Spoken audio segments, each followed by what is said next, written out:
I know that you went through a whole series of extraordinary adventures, but one of the ones, and again it's probably my sense of humor that really stands out, is I believe there was a point in your escape where you had to go to the bathroom. What exactly was that? Well, my left waistgunner Joe Canane and I were living with a family in Aix-en-Provence, and the lady was going to have some of her friends in. It was a ladies' party, and she wanted us out of there, obviously.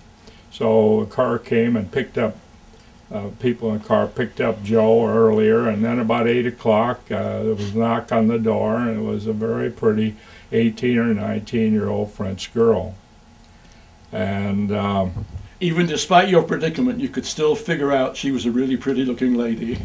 Yeah. I hadn't had much woman contact for 6 or 8 months, and it was really a relief to see somebody very pretty. And we walked across the city of Aix-en-Provence hand in hand like a couple of lovers. We were on our way to her grandfather and grandmother's house. Her grandfather was a high-ranking general in World War I, and we were to spend the day with them. About halfway to their home, I felt the urge that I needed to use the restroom, and I told her. She spoke fair English, I would say high school graduate English, and she took me across the park to one of the open French urinals, said, "There it is, go." And I went in, and it was it was iron with a trough on 3 sides, but there was wrought iron above and below, so when you could be talking to somebody outside while you were doing your business inside. I was shy. I was not used to this. She was standing about 2 feet from me and chattering away in her English, and I held it as long as I could, and then, it probably sounded like Niagara Falls. It drowned out all conversation. And that was my introduction to the French urinal. But didn't you tell me that while this was going on, some German soldiers came by? Oh, we had passed German soldiers on the street before we got there. We didn't find any in the urinal, and thank God there were none in there conversing at the time. So I guess I was lucky.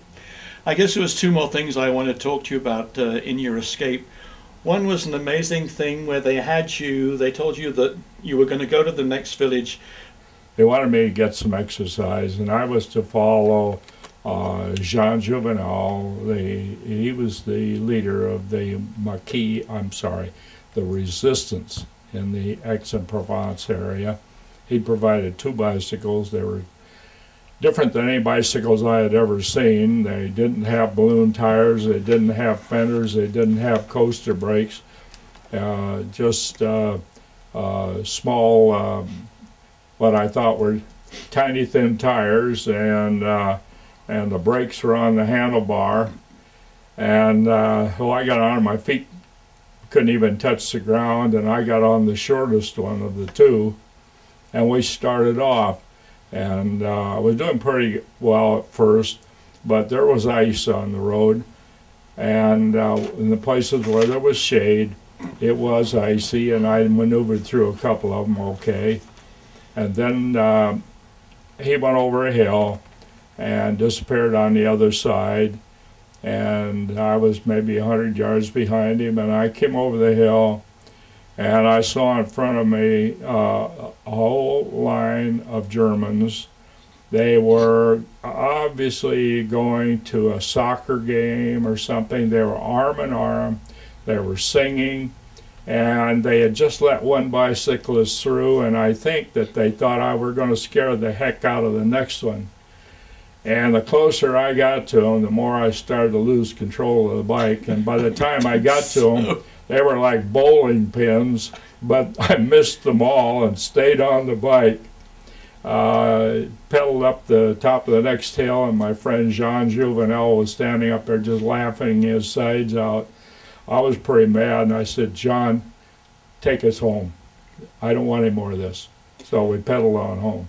But you must have thought, I mean, shall I get off my bike? Shall I go and hide? I mean, there was a real possibility they could have, you know. John, there wasn't much you do but hung on. I mean, it was just, there wasn't any getting off. There wasn't any getting out of there.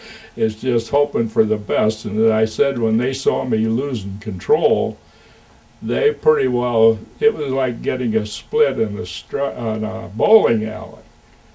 I mean, and I got through it okay, and I didn't touch anybody.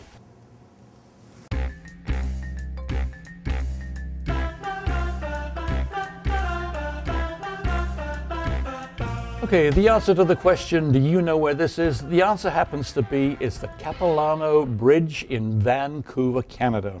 It thrills over 8,000 tourists a year. It's only 10 minutes from downtown Vancouver. It is over 450 feet from one side to the other, and is 230 feet above the river. And yes, it is very, very scary. So did you know where it was?